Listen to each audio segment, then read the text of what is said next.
Eh bien, bienvenue à tous et bienvenue à ce webinaire organisé par l'ORIF-PL en collaboration avec Bureau & Co sur le thème des 10 commandements des indépendants.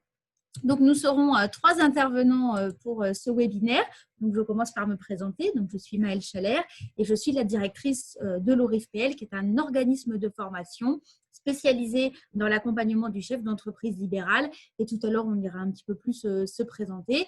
Et je suis accompagnée d'Axel et de Christelle et je vais laisser le plaisir à mes deux collaborateurs de se présenter. Alors, bonjour à tous. Moi, je m'appelle Axel Clément. J'ai intégré l'équipe de l'ORIF en 2020 en tant que chargé de développement. Et mon objectif, c'est de nous faire connaître au plus grand nombre, connaître notre activité et la formation et vos droits surtout à travers des partenariats privés ou institutionnels. Et parallèlement, je m'occupe du club ORIF qui est interne à l'ORIF, mais ça, je pourrais vous en expliquer peut-être un petit peu plus à la fin. Bonjour à tous, Christelle Majac, responsable du pôle formation à l'ORIF. Je m'occupe de tout ce qui est la gestion des formations que nous proposons. Et je réponds aussi aux questions sur le financement ou la qualité de nos formations. Donc, au programme de cette rencontre, les 10 commandements des indépendants. Donc, nous avons fait ça d'une manière très générale. N'hésitez pas à nous indiquer dans l'onglet discussion quelle est votre activité professionnelle, si vous êtes artisan, commerçant ou profession libérale. Le programme est le suivant. Nous allons évidemment faire un point sur les formations, très importantes dans le démarrage et tout au long de l'activité des indépendants, le réseau professionnel ainsi que la gestion d'entreprise, tout ce qui va être lié aux formalités et à la protection de l'indépendant, en faisant un point sur la déontologie et la communication de l'activité. Ensuite, un point également sur l'environnement professionnel et la vie pro et perso à concilier pour finir sur l'avenir. Donc, je vais laisser la parole à Christelle qui va commencer sur le premier commandement, les formations. Donc, vous l'avez compris, on est organisme de formation, donc forcément, on l'a mis en premier commandement, la formation, parce que la formation est aussi importante qu'on soit indépendant ou salarié, et elle est d'autant plus importante en indépendant parce qu'on va le voir, vous avez, quand on est indépendant, le cœur de votre métier, mais vous avez aussi cette responsabilité d'être chef d'entreprise, et on va vous expliquer l'importance de ces formations. Du coup, se former, on se forme tout au long de l'activité. Donc, à la création, il est important de se former à la création parce qu'il est important de réaliser une étude de marché ou savoir faire le budget prévisionnel. Alors, le budget prévisionnel est important au commencement, mais il est également tout au long de votre activité puisque vous pouvez faire des budgets prévisionnels tous les ans, voire tous les 6 mois selon l'évolution de votre activité. Donc, ça fait partie des éléments importants au moment de la création et qui vont vous suivre tout au long de votre activité. Il y a également la formation durant la vie dans l'entreprise. Donc, il y a 2 types de formations. Les formations cœur de métier pour rester compétitif dans la branche dans laquelle vous êtes. C'est pour ça que Maëlle vous demandait vos activités parce qu'en fonction, vous pouvez être sur un métier qui est très compétitif et c'est important de montrer, en tout cas à vos clients, à vos patients, que vous continuez à vous former dans votre domaine. Et du coup, il y a également les formations en tant que chef d'entreprise, puisque du coup, c'est ce que je vous disais, vous avez cette casquette qui est d'autant importante. C'est comme si vous exerciez 2 métiers à part entière, en tout cas. Et plus vous allez être compétent en tant que chef d'entreprise, plus vous aurez une meilleure gestion, donc une meilleure sérénité. Après, vous pouvez vous former aussi à la fin de votre parcours en termes d'activité. Vous formez sur la retraite, vous formez sur toute la prévoyance qu'il faut anticiper pour clôturer au mieux votre activité. Au niveau de la formation, du coup, il y a la question du financement. Donc là, je vous ai mis une petite slide. Tous les indépendants cotisent à la formation professionnelle. Donc, il existe ce qu'on appelle des fonds de formation. C'est pour ceux qui ont été salariés, c'est l'équivalent des OPCO. Et du coup, j'ai mis les 3 principaux généralement qu'on croise. Il y a le FIF-PL qui est vraiment dédié aux professions libérales, l'AG-FIS qui fait un peu les commerces et certaines professions libérales aussi, et le FAFCA pour les artisans. J'aurais pu mettre la chambre d'agriculture qui ont aussi leur fonds, mais du coup, j'ai mis les 3 principaux. Ces fonds vont donc vous aider à faire des demandes de prise en charge sur les formations dont vous avez besoin, que ce soit du coup pour lier au cœur de métier ou au développement de votre activité. Et donc, il faudra directement faire des prises en charge chez eux. Et c'est eux qui vont donc vous permettre de vous former tout au long de votre activité. Et justement, en participant aux formations, vous allez pouvoir entretenir votre réseau et je vais laisser la parole à Axel vous présenter le deuxième commandement sur le réseau. Alors, le réseau qui est quelque chose de très important en tant que professionnel, je parle du réseau physique évidemment, donc avec toutes les relations physiques qu'on aura avec les personnes. Ça va vous débloquer plusieurs choses, différentes opportunités, que ce soit au niveau des contrats, partenariats ou même quelque chose qu'on n'avait pas pensé avant. Et vraiment, c'est quelque chose qui est primordial avec le réseau. Des nouvelles idées. Avec de nouvelles méthodes de travail, c'est pas grave Maël. Nouvelles méthodes de travail, ça peut être un nouveau regard sur la façon de travailler aussi, ou même sur la création d'un projet. On peut évidemment être conseillé, avoir eu une aide et un accompagnement spécial avec quelqu'un qui est déjà du milieu, quelqu'un même qu'on pourra considérer plus tard comme un mentor. Comment ne pas parler aussi des clients et des patients, hein. On peut gagner des clients et des patients, c'est un peu, voilà, c'est de la prospection, c'est un gros mot pour certains, mais ça peut être aussi fait de façon simple et intéressante en échangeant tout simplement avec des personnes. On peut nous apporter un nouveau regard, un regard qui est totalement neutre par rapport à notre activité.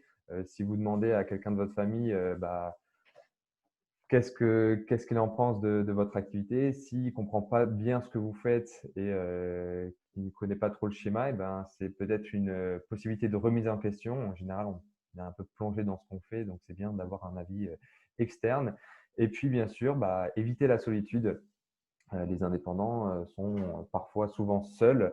Eh bien, c'est vite d'être, on va dire, on peut appeler ça un danger, hein, la solitude sur le long terme pour gagner en productivité. Alors, où est-ce qu'on peut le trouver, ce réseau? Eh bien, tout simplement en participant ou même en créant des événements, on pourra réseauter. Donc, ça veut dire échanger, etc. Certains sont timides. Bon, c'est quelque chose qui en général est le plus compliqué pour entretenir et surtout créer un réseau. Mais sachez qu'en général, les gens sont à l'écoute. Les gens sont ouverts à beaucoup de choses, surtout dans le monde professionnel. Par exemple, on est avec Bureau Co, mais si on est sur un bureau en partage, on peut aller voir le voisin pour lui demander un conseil, etc. Et en général, tout le monde est souvent ravi de vous répondre. Adaptez évidemment le discours et votre posture en fonction de l'interlocuteur. Ça paraît évident, mais c'est un point important à souligner, hein. Si faut adapter. Nous, je sais qu'à l'ORIF, avec Maël et Christelle, on va se tutoyer, alors qu'on a aussi un conseil d'administration qu'on va plutôt vous voyez. Ça paraît logique, mais c'est aussi important de le souligner pour entretenir de bonnes relations. Et évidemment, le troisième point, ça va être bien montrer que vous êtes à l'écoute des opportunités et voilà, écouter vos clients, vos patients, écouter dans une discussion, ça peut amener souvent à de belles choses. Merci Axel sur le point sur le réseau. Et bien évidemment, avant de pouvoir réaliser son réseau, il y a une partie très importante sur le troisième commandement qui est liée à la gestion de l'entreprise. Alors, quand on parle de gestion d'entreprise, bien souvent, vous avez le mot comptabilité en tête. Alors, bien évidemment, la comptabilité est un élément de la gestion de l'entreprise. Tout simplement, dites-vous que gérer votre entreprise, c'est pouvoir anticiper, prévoir, orienter, afin de faire des choix, afin de choisir vos objectifs et de pouvoir prendre des décisions. La gestion, c'est vraiment synonyme de ces définitions-là. Et pour cela, la gestion est synonyme bien évidemment de d'autres notions, notamment, et tout à l'heure Christelle en a parlé, de la notion du budget prévisionnel. Alors, comme Christelle vous l'a mentionné, le budget prévisionnel est un document à réaliser au démarrage de l'entreprise, bien évidemment, et c'est un document que vous pouvez réaliser tout au long de votre activité professionnelle qui va vous permettre, premièrement, de pouvoir chiffrer le montant de votre chiffre d'affaires ou de vos recettes. C'est vraiment de se poser la question, combien vais-je encaisser sur ma première année d'exercice, sur ma deuxième, sur ma troisième, sur ma quatrième année. Ainsi, le budget prévisionnel va également vous permettre de pouvoir calculer l'ensemble de vos dépenses et de vos charges. Lorsqu'on parle des dépenses et des charges, bien évidemment, on bosse aux cotisations sociales qui sont obligatoires, aux charges fiscales, les impôts, mais également à toutes les dépenses qui vont être liées à votre activité professionnelle. Dans les charges, on pense souvent à ce qu'on appelle les charges fixes et les charges variables. Les charges fixes sont définies identique, quel que soit le niveau de votre activité professionnelle. A contrario, les charges variables vont varier en fonction de votre activité professionnelle. Donc, un petit point de vigilance, bien évidemment, dans ce commandement sur la gestion, à toujours privilégier des charges qui sont variables pour éviter, bien évidemment, d'avoir des charges qui sont trop importantes par rapport à ces encaissements. Le budget vous sert au démarrage de votre activité économique pour avoir choisi votre imposition fiscale, et c'est-à-dire de me dire, tiens, aujourd'hui, je suis micro-entrepreneur, j'ai opté ou non pour le versement libératoire de l'impôt sur le revenu, ou je suis au régime réel, et ainsi de pouvoir également définir votre structure juridique entre la forme individuelle, ce qu'on appelle l'entreprise individuelle, ou au contraire la forme sociétale, et de passer sous la forme d'une société.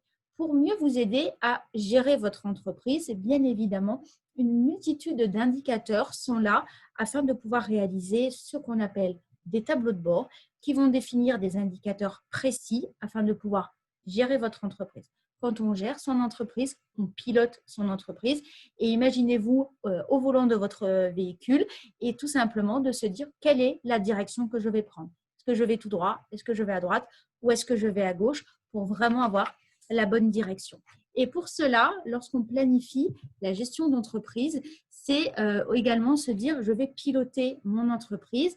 Et vous voyez sur ce nuage de mots qu'il y a énormément de notions qui peuvent paraître complexes, notamment quand on parle de trésorerie, quand on parle de fiscalité, de bénéfices. Souvent, c'est des notions qui sont un petit peu floues pour les entrepreneurs. Nous, ce qu'on va vous demander dans la gestion de votre entreprise, c'est vraiment de pouvoir comprendre ces notions pour fixer vos objectifs, de ce fait être performant et pouvoir prendre les bonnes décisions. On l'a vu notamment avec la crise liée à la Covid, à quel point le budget prévisionnel a permis d'anticiper justement, de limiter quelquefois la casse pour pouvoir prendre les bonnes décisions en tant que chef d'entreprise. Une fois la gestion terminée, bien évidemment, il faut faire attention aux formalités d'entreprise et je vais laisser la parole à Christelle qui va vous les présenter. Oui, du coup, les formalités découlent en tout cas de tout ce qui est de la gestion. Donc, il y aura beaucoup de formalités au moment de votre immatriculation parce qu'il faut faire les démarches auprès des centres de formalités. Du coup, au niveau des formalités, il faut toujours savoir à quel interlocuteur vous devez vous adresser. On est chef d'entreprise, on en a plusieurs. Il y a le centre de formalité des entreprises. Donc, selon votre activité, ça sera l'URSSAF, la Chambre de commerce et d'industrie ou la Chambre des métiers et de l'artisanat.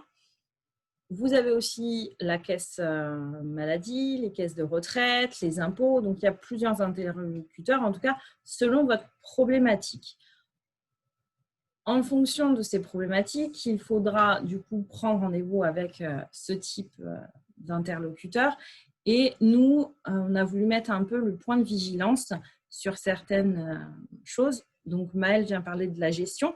Donc, forcément, quand on gère son entreprise, on voit que son entreprise va avoir des baisses ou des augmentations. Et où on a voulu mettre le point de vigilance, c'est si vous avez des baisses ou des augmentations, ça va influencer sur vos cotisations ou auprès des impôts ou près d'autres interlocuteurs. Du coup, il faut absolument anticiper. C'est un peu l'idée du planning, puisque les centres de formalité permettent cette anticipation et notamment d'échelonner les paiements quand il y en a besoin. On l'a vu avec la crise, de moduler les cotisations aux besoins. On le voit aussi, l'importance de connaître en tout cas ses interlocuteurs, c'est de savoir aussi quand on reçoit un courrier, c'est le deuxième point de vigilance sur lequel on voulait attirer en tout cas votre attention, c'est les documents frauduleux. Quand on s'installe notamment, mais ça arrive encore aux gens qui ont des entreprises depuis 10 ans, vous recevez des offres commerciales qui ressemblent trait pour trait aux documents officiels que l'URSSAF peut envoyer, que le Centre des impôts peut envoyer, ou même parce que, vous savez, l'INSEE vous envoie votre numéro SIRET et ces documents-là sont très proches. Et c'est vrai qu'on a voulu attirer votre attention aussi sur ce type de documents puisque ces documents vont vous dire d'envoyer des chèques à certains montants, vont vous demander de payer des cotisations alors que vous faites que, par exemple, via le site de l'URSSAF, tous les trimestres ou tous les mois, et là, d'un coup, on vous demande un chèque. Donc, il faut toujours bien vérifier l'histoire de l'interlocuteur et de savoir pourquoi on me demande une somme avant, en tout cas, d'envoyer le chèque. On a eu beaucoup de retours, nous, de créateurs qui se sont fait berner sur ce type de courrier. Donc, il faut être vigilant sur ça. Ensuite, les formalités, il faudra les anticiper tout au long de votre vie active. Et c'est pour ça qu'elle est en lien, tout, vous le voyez depuis qu'on a commencé, tout est en lien en fait. Tous les commandements qu'on a choisis ont un lien. Et le lien là avec la gestion d'entreprise est très fort puisque plus vous allez anticiper cette casquette de gestion d'entreprise, plus en fait les formalités, ça sera moins un poids pour vous. Parce que souvent quand on dit il faut appeler les impôts, mais en tout cas, si vous le gérez, vous arriverez à dire aux impôts, voilà, moi j'ai un budget prévisionnel, je vais avoir une baisse de temps, il faut anticiper, échelonner. Et les interlocuteurs ont l'habitude et ils vont même préférer que vous anticipiez que vous les appeliez 6 mois trop tard. Et là, ils n'ont pas de solution miracle quand ils sont prévenus trop tard non plus. Donc voilà au niveau de l'anticipation des formalités qui est pour le coup un des commandements les plus importants. Alors, à la suite des formalités, bien évidemment, quelque chose qui est très, très proche, c'est la protection. Et lorsqu'on parle de protection, on parle également de responsabilité. Vous le savez, vous avez choisi ce statut d'indépendant et donc vous n'êtes pas à l'abri de dire ou de faire une bêtise. Donc, il faudra toujours faire attention aux différentes fautes professionnelles, aux omissions et aux négligences. Et lorsqu'on parle de responsabilité, bien sûr, on parle d'assurance, notamment sur une des premières assurances qu'on conseille aux indépendants, ce qu'on appelle la responsabilité civile professionnelle. Dans notre jargon, c'est souvent ce qu'on appelle la RCP, qui va pouvoir permettre de réparer les préjudices qui ont été causés soit à un client, soit à un fournisseur, en indemnisant les dommages qui peuvent être causés. Donc vraiment, tout à l'heure, on verra comment mieux se protéger. Sachez que dans cette cas de responsabilité, il y a également la responsabilité sur les assurances des locaux, mais ça peut être également l'équipement que vous avez au sein de votre entreprise, le matériel pour faire face à des vols, à des incendies. C'est très important de pouvoir se protéger. Si vous avez votre véhicule, bien évidemment, et que vous effectuez des trajets, non pas à titre perso, mais à titre professionnel, avoir une extension également de cette assurance pour couvrir les risques et les déplacements qui sont dits professionnels. Enfin, lorsqu'on parle de responsabilité et d'assurance et de protection, bien évidemment, on pense à soi et à se protéger soi contre ce qu'on appelle les risques sociaux, notamment, je pense à la maladie. Alors, sachez qu'en tant qu'indépendant, vous avez bien évidemment une protection sociale de base qui a été définie par les pouvoirs publics. Et cette protection de base va permettre de couvrir certains risques. Bien sûr, il ne permet pas de couvrir l'ensemble des risques et en fonction de vos besoins, de vos valeurs, peut-être que ça peut être très intéressant de pouvoir vous rapprocher de professionnels afin d'avoir une prévoyance supplémentaire, notamment sur la maladie, mais cela peut aussi concerner la retraite, cela peut concerner aussi le décès pour les ayants droit et la perte d'activité professionnelle. Donc, sachez, ça, c'est toujours un point de vigilance et bien souvent, les créateurs ne pensent pas au démarrage de leur entreprise à aller sur cette protection personnelle. Je vous garantis que c'est quelque chose qu'il faut faire dès à présent Encore une fois, ça va vous permettre d'anticiper, mais notamment penser aussi à vous. On est loin, évidemment, du régime salarié où l'employeur a lui, cette obligation de proposer cela à ses salariés et d'avoir la protection juridique. Sachez que pour vous, c'est très important d'y penser dès à présent. Et le point de vigilance sur cette protection et notre petite astuce, bien évidemment, c'est de faire très attention à ce qu'on appelle les documents contractuels. Les documents contractuels, ce sont tous les écrits que vous allez passer envers un client, envers un fournisseur qui vont cadrer ce qu'on appelle la relation commerciale. La relation commerciale contractuelle, c'est lorsque vous, en tant qu'indépendant, vous faites appel à un fournisseur ou alors vous présentez une prestation de service à un client. C'est ce qu'on appelle le devis, c'est ce qu'on appelle la facture, c'est ce qu'on appelle le contrat, c'est ce qu'on appelle par exemple la lettre de mission. Ça va permettre de pouvoir fixer le prix, la date de réalisation, la date de paiement et les conditions bien sûr générales de cette prestation de service ou de la prestation commerciale. Donc, c'est très important. Ça va éviter bien sûr par exemple les impayés, ça peut éviter toute négligence et toute problématique qui sont liées à votre activité professionnelle. Pour cela, adressez-vous à des professionnels dont c'est leur métier et je pense en particulier aux avocats, aux experts comptables, aux notaires, aux banquiers, aux agents généraux d'assurance qui sont là pour justement vous aider à vous protéger vous en tant qu'indépendant afin de vous proposer la meilleure solution et la meilleure protection possible. Comme je dis souvent, ces professionnels sont les meilleurs amis de votre entreprise, donc n'hésitez pas à les appeler, non pas lorsque vous avez déjà une problématique, mais en amont pour anticiper. Une fois la protection assurée, bien évidemment, il y a la déontologie qui est très importante à respecter et c'est Christelle qui va vous en parler. Oui, alors au niveau de la déontologie, c'est un mot que l'on connaît et qui peut paraître fort, c'est l'ensemble de toutes les règles et devoirs qui régissent une profession. Donc, le non-respect de ces règles entraîne des sanctions. Donc là, on va parler d'activités dites réglementées. Donc, on pense aux médecins, on pense aux avocats qui ont des codes de déontologie. Toutes les activités n'ont pas un code de déontologie. Donc là, ça peut être les syndicats qui ont pu mettre en place ce qu'on appelle des chartes de bonnes pratiques. Donc, les syndicats de nombreuses professions, en tout cas, ont édité ce type de charte. Donc là, c'est pareil, ça ressemble au code de déontologie. Ça va reprendre les bonnes pratiques, pour que le professionnel respecte, en tout cas, les règles et l'art de faire une activité.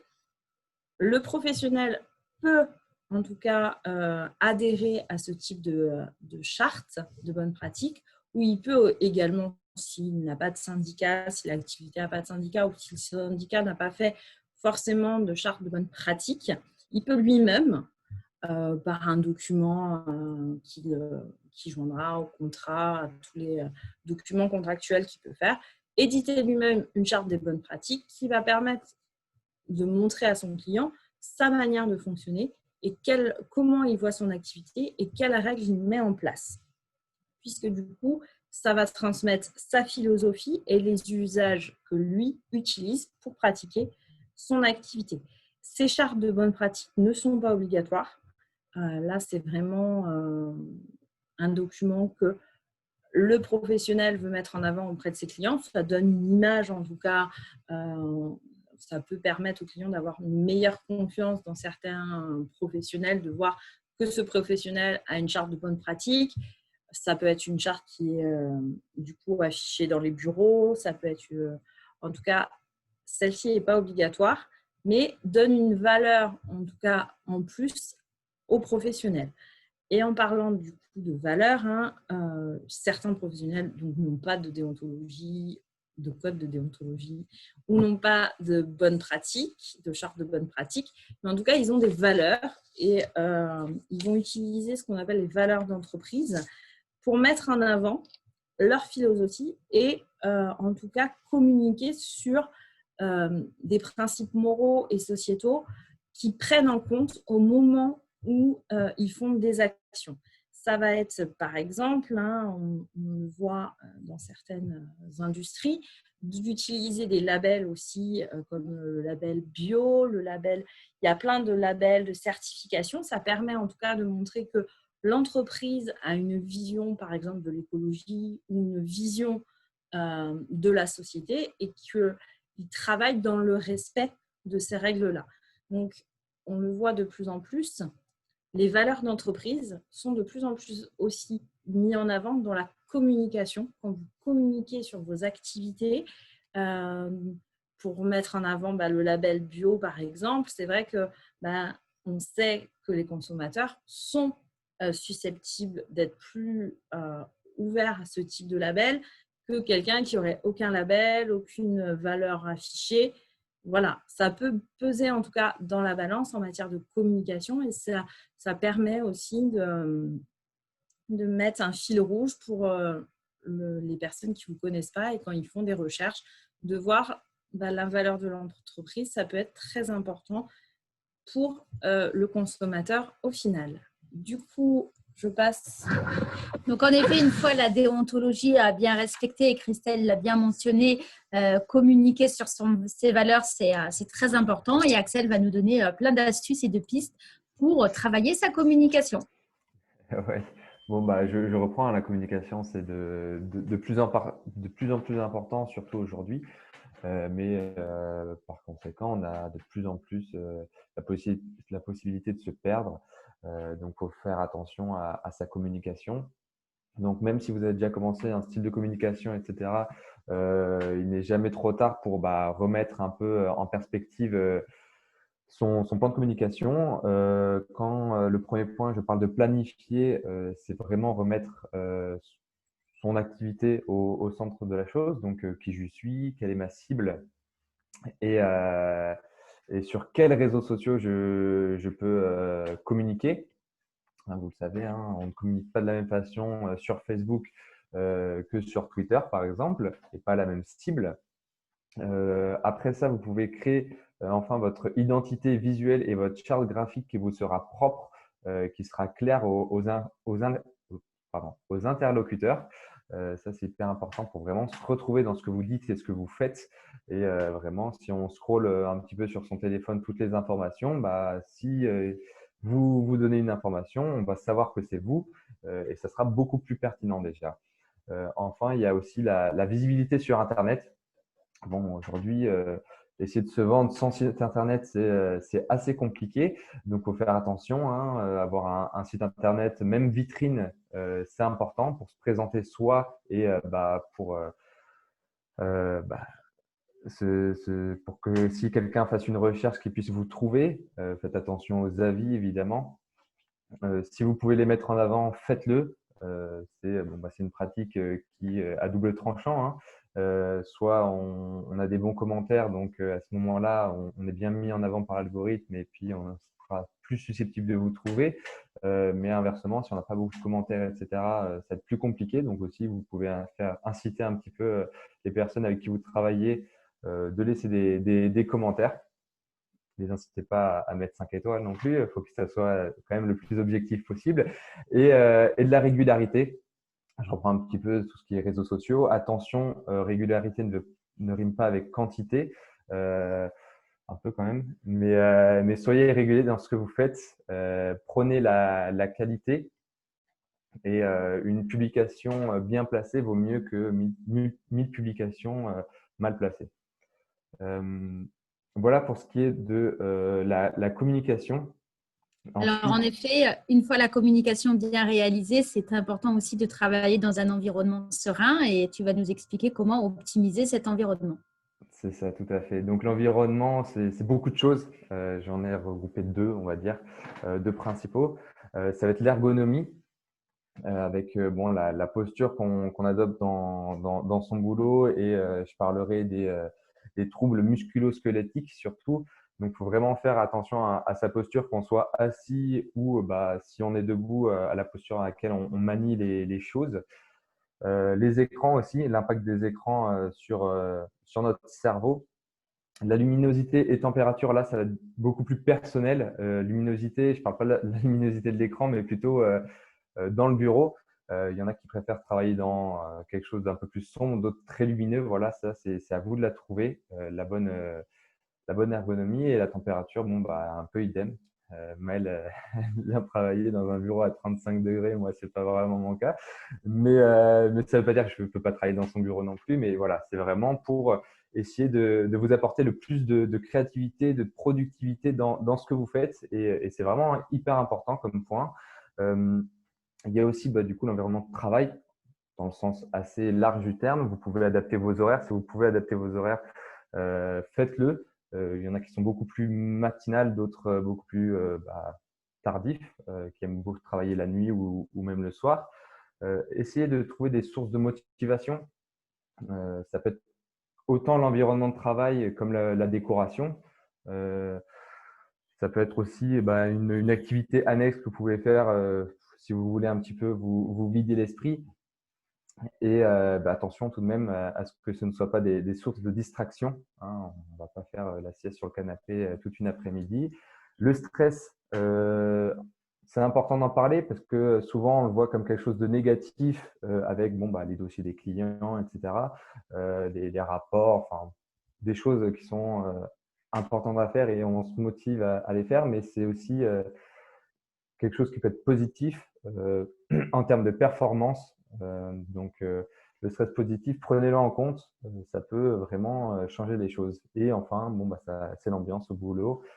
Si vous travaillez à plusieurs ou dans des bureaux de coworking, assurez-vous d'avoir une bonne ambiance. Ça peut être vraiment primordial. Il y a des facteurs externes qui peuvent influer vraiment sur cet environnement, qui peuvent soit l'influer en positif ou négatif. Ça peut être le sommeil, évidemment, ça paraît assez logique. L'alimentation aussi avec des carences en vitamines ou fer, par exemple. L'activité physique, ça a tendance à influencer positivement le dynamisme au travail et l'efficacité. Moi, je sais que j'aime bien me relâcher après une dure journée de boulot. Je sais que le lendemain, je vais être hyper efficace, contrairement à une soirée un peu plus relax, repos. Allez savoir pourquoi. Et évidemment, il y a des événements bons ou moins bons qui peuvent, encore une fois, influencer. Super, merci Je vois rigoler. pour l'environnement. Je vais me venger. Alors, ensuite, un petit point par Christelle sur la vie pro et perso. Tu concilieras. Du coup, au niveau de la vie pro et la vie perso, c'est vrai que ça fait partie d'une des, en tout cas, choses que l'indépendant a en plus à gérer qu'un salarié, puisque là, c'est à lui de définir en fait ses propres barrières entre les deux.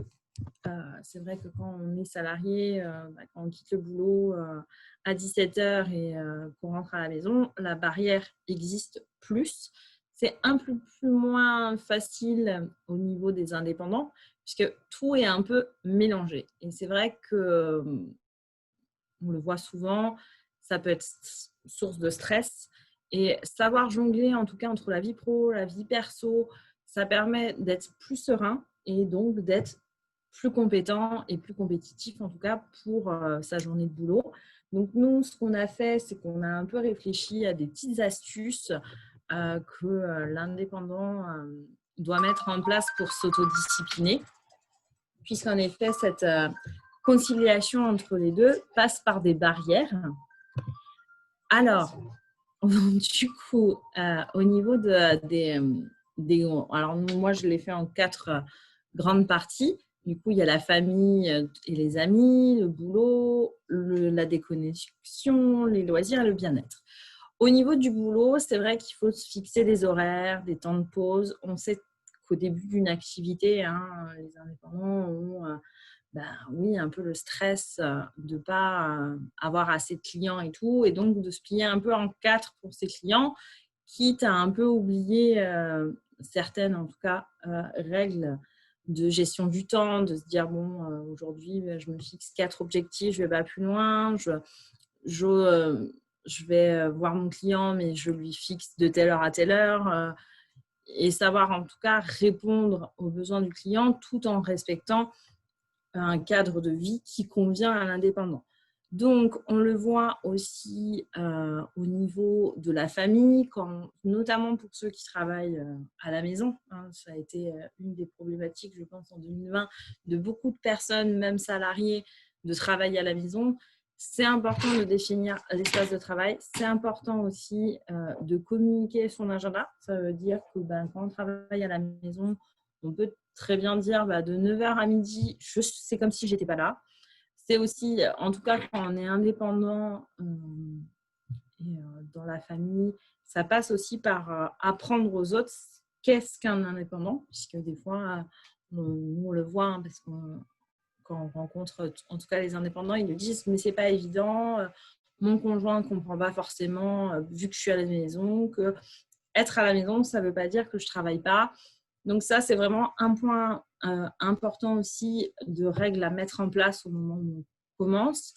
Ensuite, il y a le côté déconnexion parce que actuellement, avec les téléphones portables, on est joignable H24, on a nos mails H24. Le côté déconnexion, on ne l'a pas forcément. Et c'est vrai que déjà, de mettre rien que des petits messages automatiques, de dire votre mail sera traité dans un délai de 24 heures, il a bien été réceptionné. Il y a beaucoup de gens qui font ça. Ça permet de ne pas laisser sans réponse. On le voit aussi sur les réseaux sociaux ou quand on est contacté via Messenger, sur la page professionnelle en tout cas, on peut avoir un message automatique qui dit que sa demande sera traitée dans un certain temps. En termes de déconnexion aussi, on peut s'imposer une journée en off, toujours avoir au moins une journée off dans la semaine, même si des fois, ce n'est pas évident au début. Après, on peut modeler, en tout cas, son emploi du temps à la famille, mais il faut aussi du temps à soi. Et l'un des moyens de déconnecter aussi, alors c'est très compliqué pour ceux qui commencent en tout cas, c'est d'avoir 2 téléphones portables, un professionnel, un perso. Ça permet, en tout cas, quand on ferme, même si on est à la maison, le travail, on éteint le téléphone et on n'est plus joignable pour les clients. Le client sera toujours là le lendemain. C'est vrai que quand on commence, on a toujours un peu cette peur. J'ai loupé l'appel, je ne lui ai pas répondu. Ils savent attendre, donc il ne faut pas non plus… là, il faut se l'imposer. C'est vraiment de l'autodiscipline. Et du coup, le dernier, c'est de prendre du temps pour soi. Ça fait partie un peu de toutes les règles de sérénité qu'on peut avoir quand on est indépendant. Et prendre des vacances. Alors, prendre des vacances, c'est un peu plus compliqué quand on est indépendant, puisque du coup, à la différence des salariés, il n'y a pas de congé payé. Mais ça s'anticipe. Ça s'anticipe en faisant une semaine des fois un peu plus chargée avant de partir en vacances, ou ça s'anticipe quelques semaines en amont, ça s'anticipe parce que il y a des périodes selon les activités qui sont plus creuses que d'autres et donc une fois qu'on le sait, on peut caler les vacances sur ces périodes creuses. En tout cas, là, l'idée, c'est de vraiment arriver à jongler entre les deux et de se mettre des barrières et de s'autodiscipliner sur là, je travaille, là, c'est mon temps où je ne travaille pas et de respecter en tout cas les barrières que vous vous êtes fixées. Voilà pour cette partie. Et enfin, pour le dernier commandement qui va faire référence à l'avenir. Et l'avenir, il faut le gérer. Comme je dis souvent, créer, c'est bien, développer, c'est mieux. Et c'est toutes les compétences du chef d'entreprise qu'on va vous demander d'avoir, de pouvoir développer votre entreprise, de gérer en maîtrisant quelque chose qui est très difficile, c'est l'incertitude. On est très loin du contrat salarié et du CDI. On est dans de l'incertitude et j'ai envie de dire encore plus actuellement et aujourd'hui. Donc, toutes les astuces qu'on a pu vous donner jusqu'à présent vont vous aider justement à pouvoir gérer cette incertitude. Premièrement, lorsqu'on parle d'avenir, on parle également d'une chose qui s'appelle se remettre en question. Alors, se remettre en question ne signifie pas toujours douter de soi et de ne pas avoir confiance en soi. Se remettre en question, c'est toujours se dire, tiens, qu'est-ce que je vais faire pour proposer des nouveautés? Comme l'a dit Axel tout à l'heure, être toujours à l'écoute des opportunités. La remise en question passe aussi à toujours garder un contact avec ses clients. Je prends l'exemple, par exemple, en 2019, vous aviez un client, en 2020, il n'a pas voulu retravailler avec vous. Cela ne signifie pas qu'en 2025, il ne veut pas travailler avec vous. Il y a toujours ce contact à réaliser. On va privilégier bien évidemment les échanges physiques, sauf pendant cette période où on va privilégier la visio ou du moins le rendez-vous téléphonique. Mais n'ayez pas peur d'appeler ces futurs clients ou les clients déjà engagés, les prescripteurs également, afin de toujours avoir ce lien. Ce lien va vous permettre en effet de pouvoir proposer des nouveautés. Quelque chose qui est important pour les indépendants, c'est bien sûr la nouveauté de ce qu'ils peuvent proposer. On l'a vu dernièrement avec la mise en place du click and collect, la mise en place également de tous les rendez-vous qui ont pu se faire en visioconférence. Donc, on le sait que les indépendants ont cette force de pouvoir innover et être force de proposition et vraiment d'être toujours à l'écoute de ces fameuses opportunités. L'échange est très important. On se nourrit bien évidemment de l'échange de ses clients, de ses fournisseurs, mais également de ses pairs. Axel vous l'a présenté tout à l'heure avec le réseau professionnel où on peut avoir justement ces espaces professionnels et comme Christelle l'a précisé également, avoir aussi des espaces personnel où le travail est aussi différent dans sa vie personnelle. Attention évidemment à la solitude du chef d'entreprise. On vous le dit souvent, être indépendant ne signifie pas être seul. Ne restez pas seul. Et d'ailleurs, je souligne justement de tous les efforts de Bureau & Co pour être une entreprise qui est là justement en proposant des locaux partagés et d'avoir toujours ce lien avec d'autres professionnels. C'est très important dans le monde des indépendants. Et pour pouvoir gérer cet avenir, bien évidemment, la planification va être quelque chose qui est important, la checklist à réaliser afin de pouvoir se dire, tiens, dans ma checklist, je vais pouvoir me former. Quand est-ce que je vais me former à une nouvelle compétence?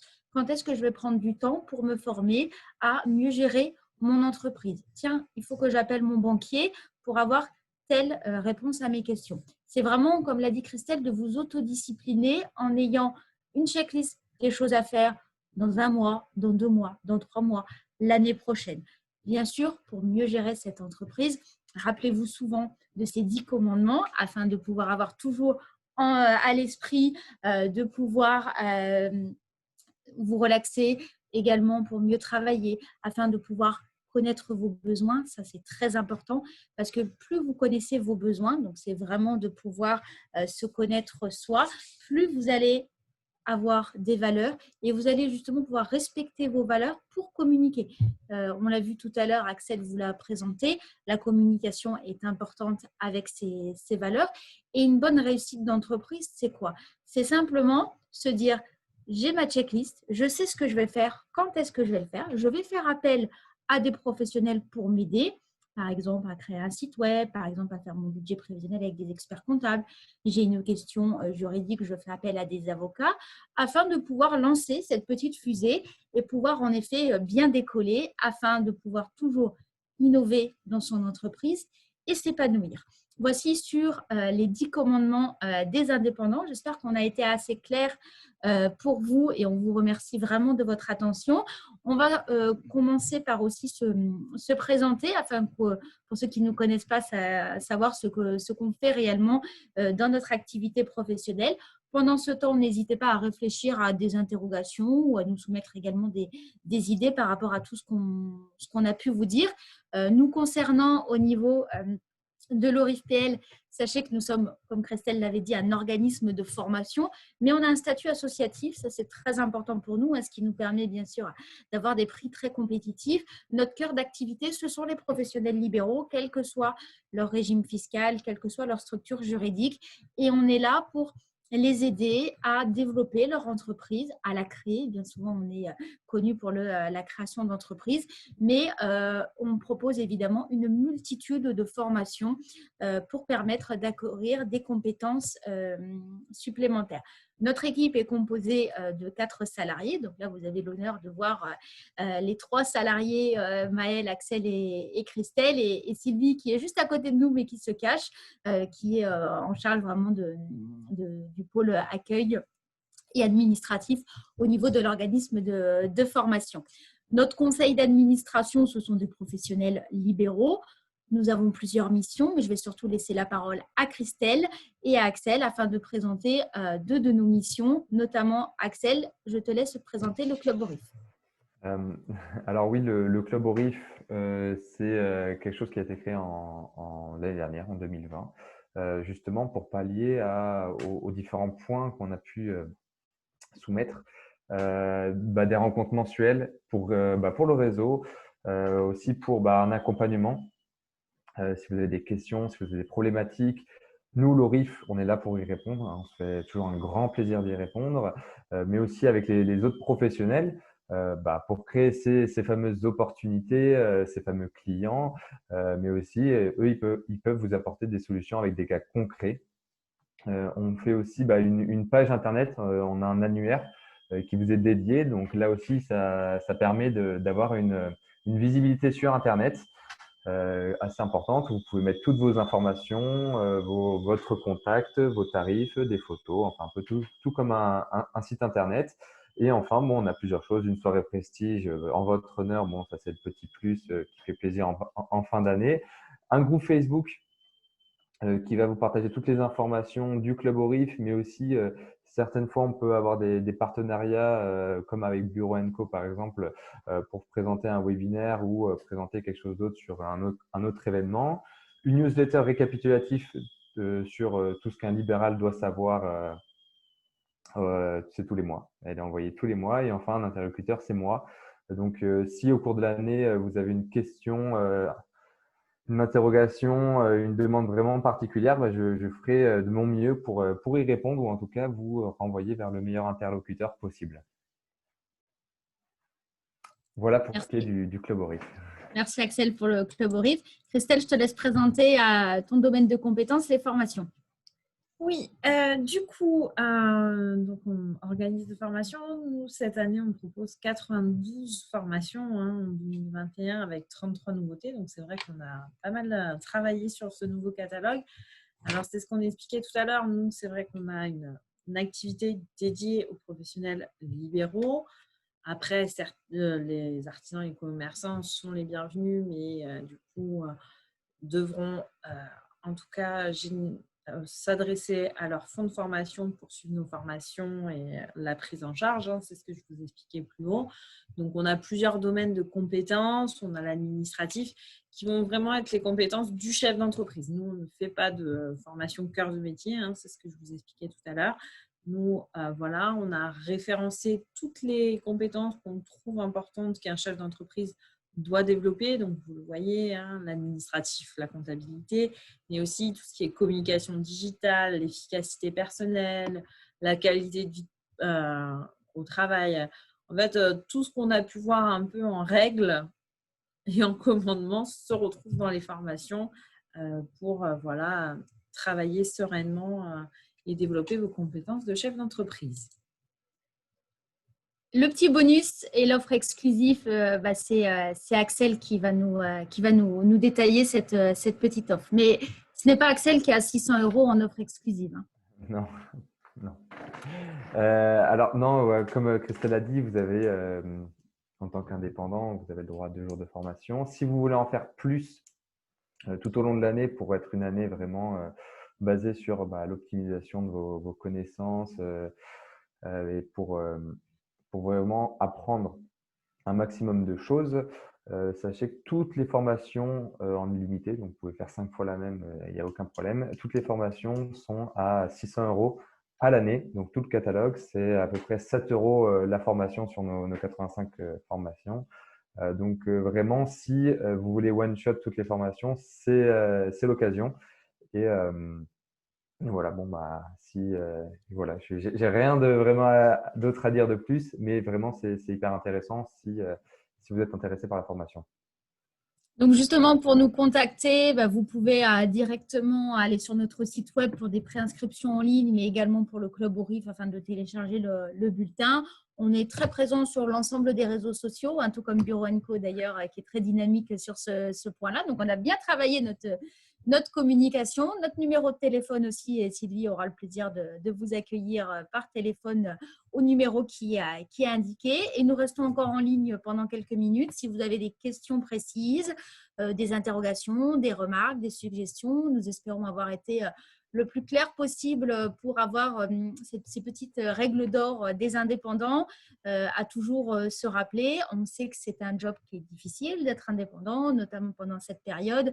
C'est la raison pour laquelle aussi on vous adresse tous nos meilleurs vœux pour cette année, les vœux de réussite et de bonheur dans votre entreprise. C'est un chouette métier que vous exercez en tant qu'indépendant et voilà, on est vraiment là pour vous accompagner et je sais aussi que pour les artisans et les commerçants, d'autres organismes aussi très spécifiques sont là pour les accompagner. Donc, merci Joël, merci Daniel pour le petit mot. Si vous n'avez pas d'autres questions, on vous souhaite une bonne journée. Est-ce que Axel, tu as quelque chose à dire de plus ? Rien à rajouter. Après, si les questions concernent autre chose que la présentation, on sera aussi ravis d'y répondre, que ce soit maintenant ou plus tard. Voilà, si vous pouvez conseiller des personnes à se renseigner, on sera aussi très ouvert à l'information. Donc, n'hésitez pas à prendre des contacts et d'appeler Sylvie, qui n'a pas fait partie de ce webinaire. Non. Bon, merci à tous. A priori, il n'y a pas de questions. C'est qu'on a été assez clair. Merci à Hicham et Marine pour l'organisation aussi en collaboration avec nos équipes de ce webinaire. On vous souhaite encore une fois une belle année. On vous dit à très bientôt. Au revoir à tout le monde. Merci Joël.